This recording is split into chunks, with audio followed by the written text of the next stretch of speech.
पूरी दुनिया चीख चीख कर कह रही थी इन जालिमों को किसी किस्म की कोई माफी नहीं देनी चाहिए, बल्कि इनको निशाने इबरत बनाना चाहिए। ज़ारा को सास और उसकी नंद ने अपने एक मुबैना साथी के साथ मिलकर पहले कत्ल किया, फिर उसके जिस्म के तकरीबन 7 टुकड़े किए।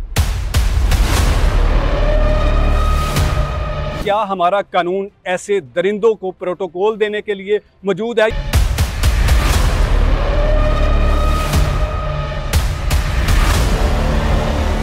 ज़ारा सिर्फ शबीर की बेटी नहीं बल्कि इस पूरी कौम की बेटी थी। अस्सलाम वालेकुम नाज़रीन, मैं हूं एडी मलिक और डस्का के इलाका कोटली मरला में आज से 1 साल पहले ज़ारा को सास और उसकी नंद ने अपने एक मुबैना साथी के साथ मिलकर पहले कत्ल किया, फिर उसको उसके जिस्म के तकरीबन 7 टुकड़े किए। इस केस के मुतल्लिक मैं पहले दिन से आपको आज के दिन तक होने वाली तमाम अपडेट के हवाले से आगाह किया, लेकिन आज इस वक्त मैं डस्का की सेशन कोर्ट में मौजूद हूँ और आज इन चारों मुल्ज़मान का यहाँ पर ट्रायल चल रहा था और मुल्ज़मान को जो ट्रायल है वो कहाँ तक पहुँचा है और किस किस मुल्ज़म ने ज़मानत करवाने के लिए मुख्तलिफ कोर्ट्स का जो है वो दरवाज़ा खटखटाया और किस किस मुल्ज़म की जो ज़मानत है वो खारिज हो चुकी है। हमारे साथ शबीर साहब जो इस केस के मुद्दई हैं, ज़ारा के वालिद बड़े अरसे बाद आपके साथ मुखातिब हैं और आपको बताएंगे कि इस फरसुदा निज़ाम से इंसाफ लेना किस कदर मुश्किल है। कभी डस्का, कभी लाहौर और कभी इस्लामाबाद की सुप्रीम कोर्ट की अदालतों में अब ये धक्के खा रहे हैं। ये वो शबीर साहब हैं जो इस सिस्टम का खुद हिस्सा हैं, लेकिन इस सिस्टम का हिस्सा होने के बावजूद भी इनको 1 साल गुजरने के बावजूद अभी तक इंसाफ नहीं मिला।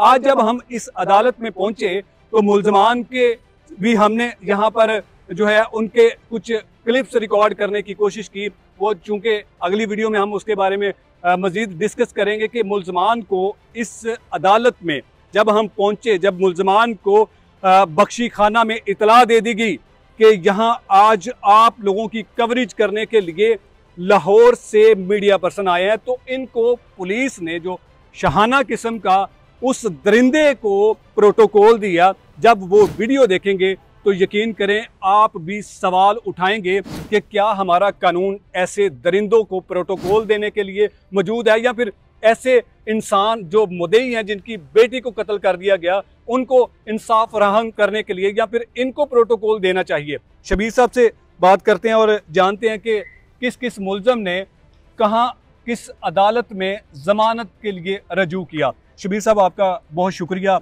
बड़े अरसे बाद लोग मुझे बार बार पूछते थे, सवाल करते थे, ज़ारा केस में क्या अब तक फैसला हुआ है? सबसे पहले बताइएगा, आज हम डस्का की कोर्ट में मौजूद हैं, यहाँ पर ट्रायल चल रहा है, ट्रायल कहाँ तक पहुँचा है? ट्रायल तो अभी शुरू हुआ है, ये साल के बाद अभी तो सिर्फ 1 या 2 शहादतें हुई हैं, इसके अलावा अभी कुछ नहीं हुआ। 1 साल हो गया ज़ारा को कत्ल हुए जी बिल्कुल, और शहादतें अभी 1 या 2 हुई है? मेरे ख्याल में अभी 1 हुई है सिर्फ।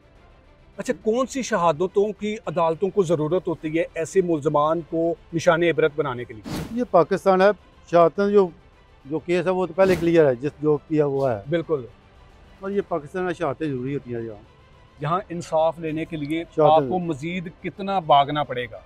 ये कोई पता नहीं कितना अर्सा लगता है, अभी कोई उम्मीद नहीं कोई है। उम्मीद नहीं अभी। तो किस किस मुल्ज़म ने जो है वो अदालतों से रजू किया ज़मानतों के लिए? ज़मानत के लिए अब्दुल्ला है और नवीद और सोनी है। उन्होंने पहले डस्का में रखी थी, इधर कैंसिल हुई है, फिर उन्होंने लाहौर हाई कोर्ट रखी, लाहौर हाई कोर्ट से अब्दुल्ला ही कैंसिल हुई है, जो नवीद है उसने वहाँ से अपनी जो है ज़मानत उठा ली थी। उसको पता चल गया था ना कि मेरी खारिज हो जानी है।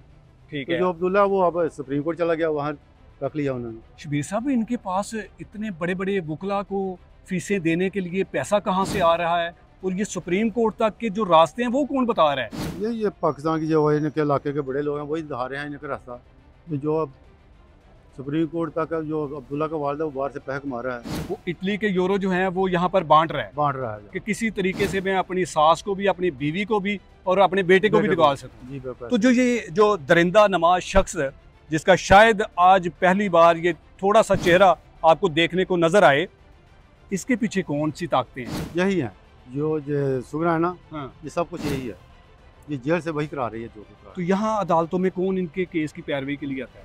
यही जो हमारे केस में मेन जो सभा थी अच्छा वही कर रही है इनकी पैरवी से। अच्छा, सभा पैरवी कर रही है। सभा पैरवी कर रही है। शबीर साहब, आप खुद सिस्टम का हिस्सा हैं और आपको मायूसी नहीं होती कि बेटी और खुद मैं पुलिस में अच्छे रैंक पर मुलाजिम हूँ तो मुझे इंसाफ नहीं मिल रहा, तो आम इंसान को किस तरह से इंसाफ के लिए लड़ना पड़ता है?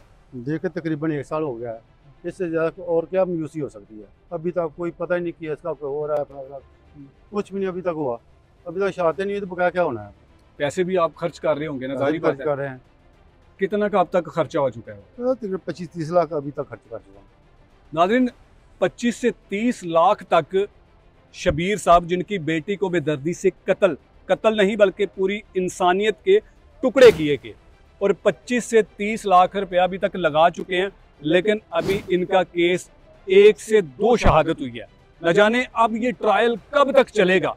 शायद हमारी वीडियो इन अदालतों में बैठे हमारे जो जज साहिबान हैं, जिनको अल्लाह पाक की ज़ात ने ये इख्तियार दिया है कि आपने सज़ा और जज़ा का फैसला करना है, लेकिन जिस केस में पूरी दुनिया चीख चीख कर कह रही थी कि इन जालिमों को किसी किस्म की कोई माफ़ी नहीं देनी चाहिए बल्कि इनको निशाने इबरत बनाना चाहिए।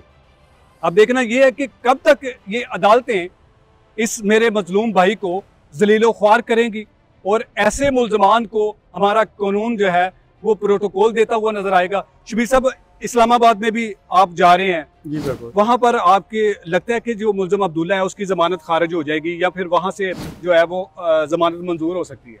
ये तो देखें, अभी जो उधर बेंच बैठा हुआ 3, एक लेडीज है 2 जेंट्स हैं, देखते हैं वो फैसला क्या करते हैं। ये हमें तो कोई पता नहीं क्या करते हैं वो। ठीक है सर, आला हुकाम से, आपके अपने डिपार्टमेंट के बड़े अफसरान से क्या मुतालबा है? मेरा तो मुतालबा यही है कि मुझे इंसाफ दिया जाए। जो मेरे साथ जुल्म हुआ है या मेरी बेटी के साथ हुआ है, मुझे लग नहीं रहा कि मेरे साथ इंसाफ हो। आपकी बेटी का एक छोटा सा मासूम सा बेटा था जो अपनी माँ के बिना नहीं रह पाता था, जी जी। वो कहाँ पर है? वो अभी अपने वालिद के साथ सऊदीया में है। अपने बाप कदीर के साथ है? जी बिल्कुल। तो कदीर आपके साथ राब्ते में है? जी नहीं, बिल्कुल अब खत्म हो चुका है। कदीर के साथ राब्ता मुनक़त है? बिल्कुल मुनक़त। कितना अरसा पहले आखिरी बार उसका साथ राब्ता हुआ? आज तकरीबन 6 माह पहले राब्ता हुआ। उसके बाद कोई राब्ता नहीं? उसके बाद कोई राब्ता नहीं। कहीं आपका दमाद ज़ारा का खावन वो तो नहीं अपनी माँ को, अपनी बहन को बचाने की कोशिश कर रहा हो? ये तो मुझे अभी इल्म नहीं है। बहुत सारा उनके वालदा है, उनकी बहन है, उनका खून है, कुछ भी हो सकता है। नाज़रीन, ये टूटे फूटे अल्फाजों में इन्होंने इंसाफ का मुतालबा किया है उन अफसरान से, उन आला हुकाम से जिनकी ये जिम्मेदारी है, या फिर जो लोग ये समझते हैं कि हमारी भी बेटियां हैं। ज़ारा सिर्फ शबीर की बेटी नहीं बल्कि इस पूरी कौम की बेटी थी जिसके साथ इंतहाई जुल्म किया गया। नाज़रीन, अगली वीडियो में हम आपको वो मनाजर दिखाएंगे जिन मनाजर में ये दोनों कातला माँ बेटी किस तरह से डगमगाती हुई, चहल कदम करती हुई, जिस उम्र में इस खातून को अपनी बहू बेटियों से खिदमत करवाने की ज़रूरत थी, उस उम्र में ये औरत अदालतों में धक्के खा रही है, लेकिन उसको शर्मिंदगी ज़रा सी भी नहीं है। अगली वीडियो में दोबारा आपसे मुलाकात होती है, तब तक के लिए अल्लाह निगहबान।